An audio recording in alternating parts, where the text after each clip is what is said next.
je suis Marie Madec, créatrice de l'Académie bienveillante du cheval. Après un long cursus universitaire, en éthologie notamment, je suis devenue formatrice et coach relationnel équin. J'aide les propriétaires de chevaux sur 4 points. Créer une relation de confiance et harmonieuse avec leur cheval, avoir une connexion forte qui permet de faire de la liberté, ressentir une complicité et de la sécurité en extérieur, se comprendre mutuellement et prendre du plaisir ensemble. Si vous êtes à la recherche de compréhension, de stratégies pour réussir avec votre cheval dans la bienveillance et que vous aimez vous dépasser et évoluer, ce podcast est pour vous. Je vous partage mes expériences avec des centaines de chevaux, les feedbacks de mes étudiants, mes connaissances pour vous aider à atteindre vos objectifs en toute bienveillance avec votre cheval. Alors comme j'aime le dire, go Marie-Jo! Coucou! Bon, je te retrouve aujourd'hui pour un nouveau podcast. Alors le podcast d'aujourd'hui, on va parler de conscience, on va parler de leadership et on va parler du coup de la conscience du leader. Donc c'est pas un sujet qui est de plus facile à parler pour moi parce que moi je suis pas une grande intellectuelle, j'ai plus quelqu'un qui est pratique, pragmatique et voilà, je suis beaucoup dans mes ressentis, beaucoup dans mon corps, beaucoup dans mon intuition. Donc tout ce qui est mental, c'est pas, voilà, on n'est pas là sur un sujet qui est facile pour moi à exprimer. Par contre, je voulais quand même t'en parler. Donc, parce que pour moi, c'est très important de te faire passer ce message-là.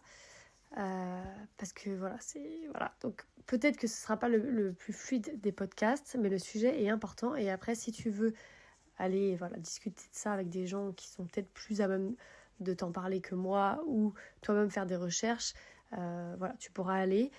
Moi, là, l'essentiel, c'est déjà que tu entendes ce message-là et que tu puisses être aidé, en tout cas, à ce niveau-là. Donc, tu sais, je te parle souvent que c'est hyper important, quand on est avec son cheval, d'être leader. Bon, le leader, je vois bien que des fois, c'est pas très clair aussi pour tout le monde. On va en parler. Je dis aussi souvent que c'est hyper important d'être vert quand on fait une demande à son cheval, quand on est avec son cheval tout simplement. Donc vert, c'est quand on est serein, calme, on n'a pas d'émotion, on n'a pas de sensations corporelles. Et jaune, c'est quand on a des sensations corporelles ou qu'on a des émotions, type peur, colère, etc. Et puis j'aime bien dire aussi orange et rouge quand on monte dans l'intensité. Et rouge, c'est quand vraiment on est très énervé et qu'on perd son sang-froid en fait. Et donc pour réussir avec son cheval, il y a des subtilités. Et donc je discutais avec une personne, là, celle qui a son cheval en pension de travail chez moi, chez là où je travaille les chevaux en pension de travail, au domaine de Parial.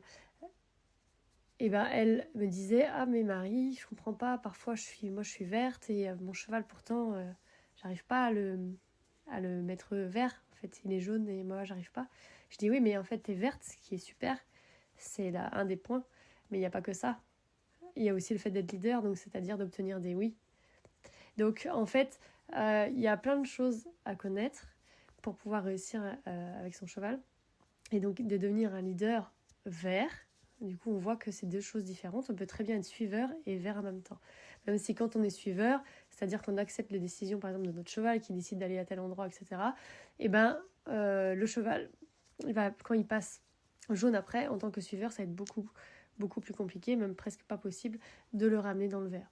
Alors que le leader va pouvoir le ramener dans le vert. Donc il existe plusieurs types de leadership. Donc il y a certains leaderships où on va faire des demandes aux autres. Donc, par exemple, on va dire aux autres, est-ce que tu peux faire ça ? Et si on obtient un oui, eh ben on est leader. Si on obtient un non, on est suiveur. Et ça peut être aussi fais-moi ci, fais-moi ça. Donc on peut être en fait soit dans l'assertivité, soit dans la dominance, etc. Peu importe. Mais il y a aussi des types de leadership où on est plus passif, où on va nous-mêmes prendre nos propres décisions. Voilà. Et on est leader parce qu'on est capable de prendre des décisions et en plus on peut influencer, du coup là, nous, notre cheval ou d'autres personnes. Et donc dans la vie, on va prendre des décisions et dès qu'on prend une décision, on est leader, on prend la décision de faire ceci ou on prend la décision de faire cela. Donc le suiveur, il va suivre la décision de quelqu'un alors que le leader, il va décider de quelque chose et faire ce qu'il a décidé de faire. Donc dans la vie, on aime bien suivre certaines personnes. D'ailleurs, sur les réseaux sociaux, on dit bien on suit telle et telle personne. On n'est pas obligé de suivre leurs décisions, mais on les suit. Mais voilà, après, on peut aussi décider de suivre les décisions. Donc les gens en qui on a confiance, ils nous parlent d'une décision, et on se dit, ah, tiens, on va faire pareil, on suit aussi la décision, on prend la même décision du coup. Donc on peut dire oui à des personnes, évidemment, quand la personne nous propose quelque chose, on peut dire oui, si, donc on est suiveur, si ça nous intéresse et que ça nous apporte quelque chose. Donc on peut soit être suiveur, soit leader dans la vie. Et là, avec les chevaux, nous, ce qu'on essaye de faire au maximum, c'est d'être leader. Après, il y a des moments où on va se placer suiveur, mais c'est des moments très stratégiques. Là, en 90% du temps, on va, et presque parfois 100% du temps au départ, on va se placer plutôt leader. Après, évidemment, quand nos chevaux commencent à faire des exercices ou à proposer des choses qui sont magnifiques et qui sont ce qu'on recherche, on va pouvoir se placer suiveur aussi à des moments donnés, parce que ce que le cheval a décidé, c'est exactement ce qu'on voulait qu'il fasse. Donc de toute façon, voilà, il y a des subtilités, et évidemment, c'est que quand il y a une grande sécurité et dans ce qu'on appelle les milieux, dans les exercices, enfin bref, il y a des détails, mais c'est pas là ça que je veux vous parler aujourd'hui. Donc le leader, c'est quelqu'un qui prend des décisions, on va parler comme ça. Et quand on prend des décisions, et bien forcément, il y aura des conséquences derrière. Donc les conséquences, elles peuvent être positives ou négatives. Ça veut dire, soit ça peut nous apporter quelque chose, soit ça peut aussi nous apporter des agréments, on va dire. Et donc on peut parler de bonnes ou de mauvaises décisions. Récemment, il m'est arrivé pas mal de choses que j'ai qualifié du coup d'erreurs suite à des mauvaises décisions que j'ai pu prendre. Et donc je m'en suis voulu un peu, donc c'était pas par rapport aux chevaux, c'était dans des décisions autres, mais je m'en suis voulu un peu en me disant mais pourquoi tout ça m'arrive ? Qu'est-ce que j'ai fait comme mauvaise décision au départ ? Et pourquoi est-ce que j'ai pris ces mauvaises décisions-là ? Parce que du coup j'étais quand même leader, c'est moi qui ai décidé, mais pourquoi ça se passe pas comme prévu et pourquoi finalement il y a des conséquences qui sont plus ou moins désastreuses suite à cette décision. Et bien la différence entre une bonne et une mauvaise décision, c'est la conscience. Donc qu'est-ce que c'est la conscience ? Donc j'ai regardé, parce que du coup je parle pas mal de conscience corporelle par exemple. Quand je suis avec le cheval, et justement quand je prends une décision par rapport au cheval, je suis en conscience. Quand je fais ce qu'on appelle le leadership passif, donc je prends des décisions et j'inspire le cheval dans mes décisions, et ben je me déplace et j'ai conscience de mon corps. Je sais où je vais, j'ai connaissance de ce que je suis en train de faire maintenant tout de suite. Donc là je suis un leader en conscience. Et ça fonctionne, le cheval il me regarde, il s'apaise, etc. Il finit même parfois par suivre. Donc quand on regarde la définition de conscience dans le dictionnaire, ça parle de connaissance. Et ça parle de représentation mentale claire. Et donc si je regarde par rapport à mon problème, je ne peux pas te dire parce que du coup c'est personnel, mais voilà la mauvaise décision que j'ai prise, et ben j'ai pris cette décision parce que j'étais dans la peur. Mais en fait je ne m'en rendais pas compte. J'étais un peu dans le déni, tu vois. Et je me suis dit non, je vais faire ça, mais je ne voulais pas voir. Donc je n'avais pas une représentation mentale claire de ce qui me gênait, parce qu'en fait ça me gênait d'aller voir, du coup je n'allais pas voir et donc j'avais pas conscience de l'état de ce qui se passait, tu vois. Donc je suis désolée parce que j'aime bien donner des exemples très concrets d'habitude, mais là je peux pas te le donner parce que c'est ton personnel, donc voilà, mais en tout cas voilà, je ne voulais pas aller voir et je me rendais pas compte que je voulais pas aller voir en plus, tu vois, c'est ça qui est, mais voilà, il n'y avait pas conscience. Mais quand même, je me rappelle très bien où j'ai pris la décision que j'étais pas à l'aise, tu vois, j'étais pas super sereine, tout ça. Alors que quand on prend une bonne décision, du coup, donc elle est en conscience. Donc c'est exactement, donc par exemple, la décision d'ouvrir l'Académie Bienveillante du Cheval, c'était en 2018, donc ça fait presque 5 ans. Bientôt on va fêter les 5 ans. Et donc j'avais une représentation mentale claire de qu'est-ce que je voulais exactement que soit l'Académie. J'avais déjà, même si j'ai vendu l'académie avant d'avoir fini les modules, parce qu'il y en a, c'est 1 an de travail en fait, pour tout créer les vidéos. Donc j'ai vendu le premier module, et puis après le deuxième, etc. Enfin, ils ont acheté tout en même temps, mais moi j'ai tout créé. Et bien c'était très certainement la meilleure décision de ma vie de créer l'académie, mais je savais exactement pourquoi je le faisais, pour qui je le faisais, pourquoi moi je le faisais, qu'est-ce qu'il y aurait dedans, qu'est-ce que ça allait apporter, qu'est-ce que ça... Tu vois, tout était vraiment très très clair, et donc du coup, c'était une bonne décision. Et donc, là quand je me disais, j'ai fait des erreurs, En effet, parce que la décision de base n'avait pas été prise en conscience. Donc quand on prend une décision, eh ben on va se dire, bon, alors qu'est-ce que je ressens là dans mon corps quand je prends cette décision-là? Et si on va voir et qu'on se dit, je suis pas bien quand même, bah alors pourquoi tu prends cette décision-là? Est-ce qu'il n'y a pas une autre décision qui serait plus adaptée? Mais le problème, c'est qu'en général, on ne veut pas y aller parce qu'on sait. Parce que moi, je sais très bien, là, j'ai quelques tracas, et ben, je sais très bien que chacun des tracas des débuts, je ne voulais pas aller vraiment faire face à ce qui me dérangeait, en fait. Pourquoi? Parce que c'est pas agréable, parce que tu as autre chose à faire, parce que du coup, tu sais que ça va, voilà, tu vas te passer au jaune, orange, tu n'as pas envie à ce moment-là, parce que tu as déjà eu du rouge ou du noir avant. Moi notamment, j'avais été noire en 2021 parce que du coup j'étais vraiment vraiment mal avec le décès, et du coup après il faut faire ça aussi face à ça, oh non j'ai pas envie, je veux être tranquille, et du coup voilà, on fait pas face aux choses, et ben on le paye derrière, on le paye parce qu'il y a des conséquences derrière qui sont désagréables et qui nous font nous sentir pas forcément bien après. Et donc avec le cheval, quand on est leader, et donc on peut être leader, mais si on n'a pas conscience du coup de pourquoi on veut lui demander ça, le sens de l'exercice, comment lui demander, conscience de nos gestes, conscience de la connaissance du cheval, donc conscience que le cheval lui peut percevoir comme ci comme ça, et du coup on peut être amené à prendre des décisions qui ne seront pas justes à ce moment-là, donc bonnes ou mauvaises. Enfin, voilà.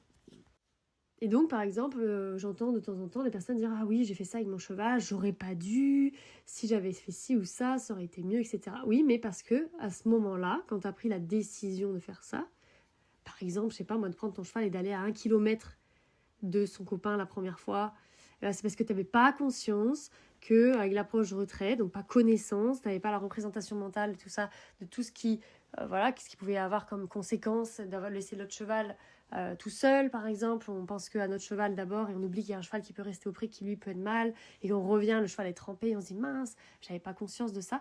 Et en effet, et c'est grâce à l'expérience aussi qu'on prend conscience. Donc en fait, on peut pas se dire, moi à partir d'aujourd'hui, je vais prendre que des bonnes décisions. Tout le temps, en conscience tout le temps. Parce que le prendre de décisions, à force d'en prendre, qu'elles soient du coup bonnes ou mauvaises, et du coup elles finissent par nous apprendre et nous faire prendre conscience de tellement de choses qu'on va pouvoir après finalement se retrouver avec des meilleures décisions, des bonnes décisions, c'est-à-dire des décisions qui vont combler nos besoins derrière et qui vont apporter moins de conséquences négatives. Donc dans la relation au cheval, on ne parle pas vraiment de bonnes ou mauvaises décisions, on va plus parler de décisions qui vont combler nos besoins et les besoins du cheval en même temps. Et que parfois, on va prendre des décisions qui font qu'on va combler que nos besoins à nous ou que les besoins du cheval. Et en général, quand on comble que les besoins du cheval, nous, c'est pas très bon pour nous parce qu'on est oublié au niveau des besoins. Donc c'est là qu'on peut dire qu'il y a des mauvaises décisions, par exemple. Après, quand c'est nous qui prenons une décision pour nous, on va dire que c'était bon pour nous et donc c'était une bonne décision, mais voilà, donc bon ou mauvais en fait ça veut pas vraiment dire grand chose, c'est de l'interprétation par rapport à ce qu'on vit après, et donc on se dit ça c'est mauvais parce que aujourd'hui j'ai des conséquences négatives, je me sens mal par rapport à la décision que j'ai prise, donc j'appelle ça mauvais, mais en réalité ce n'est que des décisions qui comblent ou non nos besoins. Et donc si on veut que nos décisions puissent combler nos besoins et les besoins du cheval, plus on sera en conscience, plus on aura connaissance du sujet, et plus ce sera facile du coup de combler les besoins et de prendre des décisions les plus justes pour nous et notre cheval. Donc pour ça, pour cette conscience-là, dans l'académie, j'ai mis une partie, ce que moi j'appelle savoir-être et que les étudiants aussi appellent maintenant savoir-être. C'est la partie qui nous permet à nous d'être en conscience déjà au niveau de notre corps, au niveau de la présence, d'avoir conscience de ce qu'on ressent, de ce que le cheval ressent, et d'oublier un peu nos pensées et de se mettre vraiment ici, là, maintenant, dans le moment présent, pour pouvoir vraiment être en relation dans la réalité, on va dire, des choses. Et j'ai aussi mis une partie savoir-faire, et dans la partie savoir-faire, c'est vraiment la connaissance de qu'est-ce que je peux faire comme exercice pour, par exemple, aider le cheval à revenir dans son corps. La connaissance de comment finalement le cheval fonctionne, qu'est-ce qu'il a besoin, qu'est-ce qu'il fait lui, qu'est-ce qu'il veut, comment il communique avec son corps, avec ses focus, avec ses oreilles, voilà, etc. Donc la connaissance du cheval, de la réaction du cheval, la connaissance du comportement du cheval.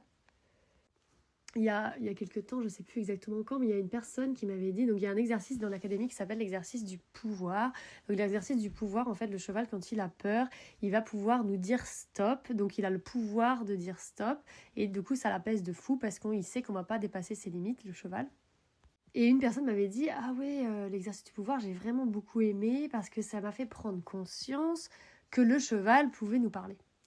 Et donc, peut-être que toi, tu dis, bah évidemment que le cheval peut nous parler. Oui, peut-être, mais cette personne-là, elle n'avait pas cette conscience-là. Et donc, les exercices, permettent aussi de prendre conscience, tu vois, de certaines choses. Et on n'a pas tous le même niveau de conscience, on n'a pas tous les mêmes niveaux de connaissances. Et du coup, en rentrant dans l'académie, tu apprends tellement de choses que du coup, peu importe le niveau de conscience que tu as au départ, tu vas pouvoir percevoir, voilà, évoluer au niveau de ta conscience, on va dire. Donc, ce qui est rigolo, c'est qu'il y a des personnes qui sont dans l'académie depuis un peu de temps, parce que du coup, maintenant qu'elle a 5 ans, les premières cohortes, là, et il y en a qui reviennent et qui font l'académie, qui refont les modules et qui me disent « Ah ouais, j'avais pas pris conscience de ça encore. » Et « Ah oui, quand on relit ton cours 3 ans après, on voit encore une autre profondeur. » Et en fait, ils continuent à prendre conscience d'autre chose. Et donc, une première lecture amène à une prise de conscience, une deuxième lecture, après des expériences qui passent, des années qui passent, on revient et t'as encore une autre lecture des cours. Et en fait, ça fait pareil pour certains livres qu'on peut lire. Moi, ça m'arrive aussi, notamment sur la communication non violente, où je suis là, ah oui, en effet, j'avais pas conscience de ça à l'époque. En tout cas, pour moi, ce qui a été très important là, ces dernières semaines, c'est que donc j'ai pris conscience que c'était hyper important d'avoir conscience et donc d'avoir de la connaissance dans les domaines dans lesquels je prends des décisions. Et là où je me suis sentie mal et où je m'en suis voulu, c'est que j'ai pris des décisions sur des sujets que je ne connaissais pas. C'était pas par rapport aux chevaux. Les chevaux, à force de travailler, de me former, tu vois, je pratique pratiquement tous les jours avec des chevaux différents. Enfin, pas des chevaux différents tous les jours, mais très régulièrement des chevaux différents. J'ai une expérience de dingue et du coup, forcément, j'arrive à être de plus en plus leader consciente et à aller très rapidement sur régler certains problèmes. Et d'ailleurs, ça me saoule un peu parfois quand je suis amenée à travailler des choses qui ne sont pas compliquées parce que j'aime bien justement aller de plus en plus loin. Et par contre, là où le problème que j'ai eu, et ce qui me venait en fait avant de prendre conscience de tout ça, c'était mais Marie, pour qui tu t'es pris de prendre des décisions pareilles? Tu vois, c'était genre tu t'es pris pour quelqu'un de plus fort que ce que tu n'es. C'est ça qui me venait en tête. Donc ça, c'est chacal, la case blanche en communication non violente de se dire ça, mais tout ce qui est dit en chacal veut dire quelque chose, cache quelque chose. Et en fait, c'était pas ça. C'est pas que je me suis prise pour quelqu'un de trop fort ou quoi que ce soit, parce que voilà, j'aime bien aller à fond dans des trucs, à me lancer dans des trucs. C'est que j'ai pris des décisions sur un sujet que je ne maîtrisais pas, que je connaissais pas. Et forcément, j'ai eu des conséquences négatives derrière, parce que comme je connaissais pas, j'ai fait des mauvaises décisions. J'ai pris des mauvaises décisions.